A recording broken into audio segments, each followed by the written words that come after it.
Loving God means loving truth. தேவனை நம்ம நேசிக்கிறோம் அப்படின்னு சொன்னால் சத்தியத்தை நேசிக்கிறோம் அப்படின்னு சொல்லி அர்த்தம். Because a God is a God of truth and all three persons of Trinity are vitally related to truth. பிதாவாகிய தேவனை குறித்து வேதம் சொல்லுகிறது. ரோமர் 3:3-4 அவர் சத்தியம் உள்ள தேவன் அப்படின்னு சொல்லிட்டு. குமாரனாகிய இயேசு கிறிஸ்துவை பற்றி வேதம் சொல்லுகிறது. யோவான் 14:6 நானே வழியும் சத்தியமும் ஜீவனுமாய் இருக்கிறேன் அப்படின்னு. பரிசுத்த ஆவியானவர் குறித்து வேதம் சொல்லுகிறது. யோவான் சுவிசேஷம் 16:13 அவரே சத்திய ஆவியானவர் அப்படின்னு சொல்லிட்டு. இந்த சத்தியம் உள்ள தேவனை நம்ம எப்படி அன்பு செலுத்துறது அப்படின்னு சொல்லும்பொழுது மார்க்கு 12:30 சொல்லப்பட்டிருக்கு. உன் தேவனாகிய கர்த்தரை நீ முழு இருதயத்தோடு, முழு ஆத்தமத்தோடு, முழு பலத்தோடு அன்பு கூறுவாயாக அப்படின்னு சொல்லிட்டு.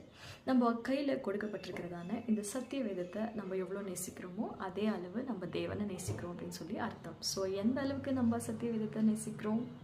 Question mark.